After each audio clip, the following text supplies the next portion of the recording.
Logan Paul and KSI thought they had cracked the code. 2022 was their year. Prime hydration was everywhere. Stores couldn't keep it on shelves. Kids were lining up at Aldi before dawn like they were waiting for concert tickets.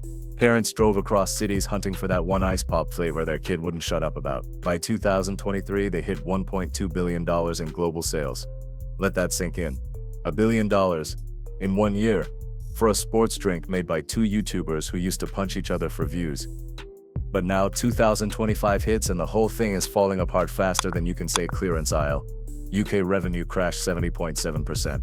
Profits collapsed by over 91%. We're talking $312,000 in profit, down from $3.7 million. That's not a dip. That's a nosedive off a cliff. And it gets worse. They're buried under a $67 million lawsuit from their own manufacturer. Class action lawsuits over toxic chemicals, FDA investigations, school bans across multiple countries, and bottles that once sold for over $1,000 on resale sites are now rotting in bargain bins for 31 pence. So how did the biggest influencer brand in history go from billion-dollar empire to bargain bin disaster? Let's rewind. January 4th, 2022. Logan Paul and KSI dropped the announcement that broke the internet. Two former rivals, two guys who literally beat each other bloody in a boxing ring, were teaming up to launch a hydration drink. The marketing wrote itself. And here's the genius part. They didn't just have a product, they had something way more valuable. A combined following of over 40 million subscribers ready to buy whatever they told them to buy. When Prime launched in June 2022, it sold out instantly. Logan Paul tweeted that same evening that everything was gone. And that scarcity, that was the whole strategy. By limiting supply, they turned a $12 drink into a status symbol.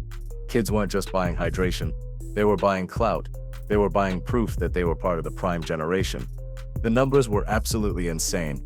$250 million in their first year, $45 million in January 2023 alone. They outsold Gatorade at Walmart. The drink that had dominated sports hydration for decades got knocked off its throne by two YouTubers with an army of teenage fans. And the hype just kept building. In the UK, stores were putting anti-theft tags on Prime bottles. Anti-theft tags on a sports drink. Bottles were reselling for £1,200 online. That's nearly $1,500 for something that costs $3 at the store. Then came the partnerships. Arsenal Football Club, the UFC, FC Barcelona, Bayern Munich, WWE. Patrick Mahomes was drinking it. Erling Haaland was endorsing it. Prime wasn't just a drink anymore. It was a cultural phenomenon. In November 2023, Logan and KSI celebrated selling 1 billion bottles by setting up golden booths in New York and London. They offered fans a chance to win a $500,000 gold bottle if they could crack a 6-digit code in 20 seconds. Hundreds of kids and teenagers lined up for hours. The internet went absolutely crazy. But here's the thing about rockets. What goes up eventually comes down. And Prime was about to crash harder than anyone expected. The first cracks appeared in July 2023 when US Senator Chuck Schumer called on the FDA to investigate Prime Energy. Not the hydration drink, the energy drink, the one packed with 200 milligrams of caffeine per can. For context, that's more than double a Red Bull. 6 times more caffeine than a can of Coca-Cola.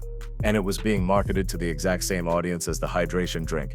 Kids, teenagers, the same demographic that made Prime a billion-dollar brand. Schumer called it a cauldron of caffeine. He pointed out that the American Academy of Pediatrics says children under 12 should avoid caffeine entirely, and kids between 12 and 18 shouldn't have more than 100 milligrams per day. One can of Prime Energy blows past that limit like it doesn't exist. The controversy exploded when reports emerged that a child in Wales suffered a cardiac episode after drinking Prime and had to be rushed to the hospital to get their stomach pumped. Schools across the UK and Australia started banning the drink.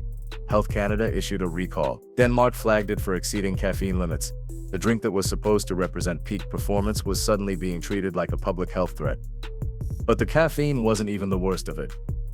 In early 2024, a class action lawsuit dropped claiming that Prime's grape flavor contained PFAS, forever chemicals, the kind that don't break down in your body or the environment. The testing allegedly found levels 3 times higher than what the FDA allows in drinking water. The lawsuit accused Prime of marketing their drinks as healthy hydration while hiding toxic chemicals in the formula. False advertising, deceptive marketing, all aimed at kids who trusted their favorite YouTubers. Then in January 2025, another lawsuit hit claiming Prime had understated the caffeine content on their labels. So not only was the drink potentially dangerous, they allegedly weren't even being honest about how dangerous it was. And while all this was happening, the sales numbers were telling a brutal story. First quarter 2024. UK sales dropped 50% year over year, from £26.8 million to £12.8 million, and the US sales fell 40% in the first half of the year, and this wasn't happening in a dying market. Other energy drink brands were still growing. Prime was the one bleeding out. By the end of 2024, Prime had become the fastest falling food and drink brand in the UK according to Nielsen data. Revenue plummeted from £112 million to £32.8 million. That's a 70% collapse in 1 year. Net profit crashed 91.6%. And here's the irony. The same bottles that people were fighting over in stores, now you can find them in Tesco for 31 pence, less than the price of a chocolate bar. The status symbol became the clearance item, but the biggest legal bomb was still coming. In August 2024, Refresco Beverages filed a $67 million lawsuit against Prime. Refresco is one of the world's largest independent beverage bottlers. They make drinks for companies like Coca-Cola and Pepsi, and they claim Prime left them holding a very expensive bag. Here's what happened. In April 2023, when Prime was still riding high, they signed a 3-year deal with Refresco. The agreement required Refresco to set up a dedicated production line at their Missouri facility specifically for Prime's custom bottle design. We're talking major infrastructure investment, new equipment, factory modifications, all of it exclusive to Prime. In exchange, Prime committed to buying at least 18.5 million cases per year. That's 55.5 million cases over the 3-year contract.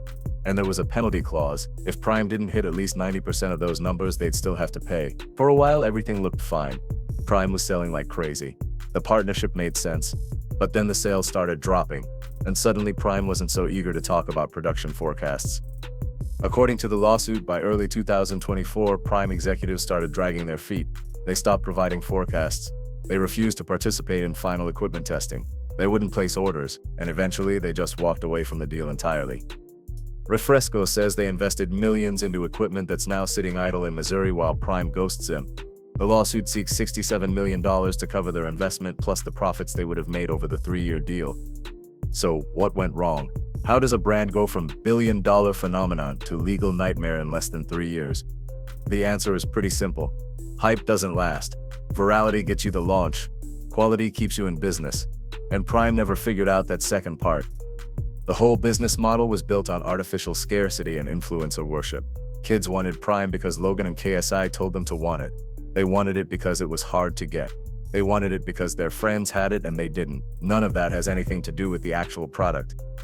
And here's the brutal reality about Gen Alpha and young Gen Z consumers. They move fast. What's cool to a 13-year-old in 2022 is embarrassing by the time they're 15. The next wave of kids doesn't care about last cycle's trend. They've already moved on to whatever's new on TikTok. One industry analyst put it perfectly. A brand cannot live on hype alone.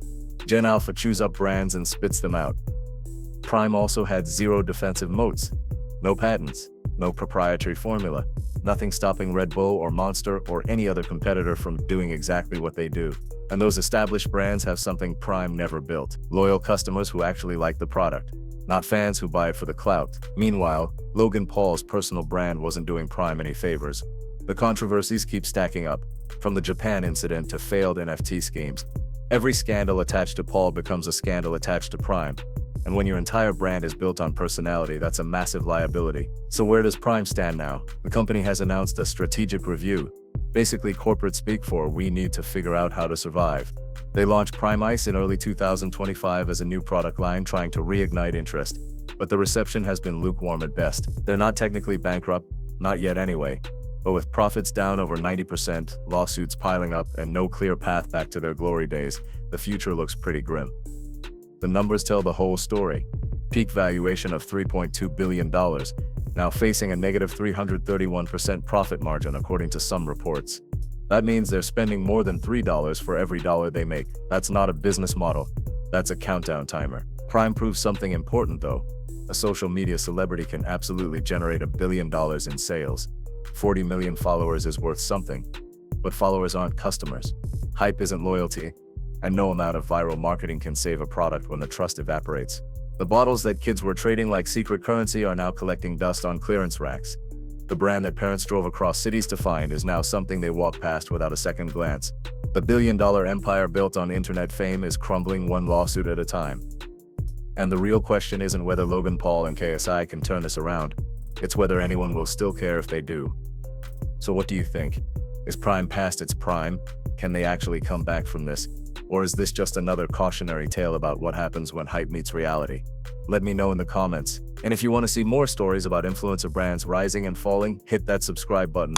Because trust me, Prime isn't the last billion-dollar disaster we're going to see in this space.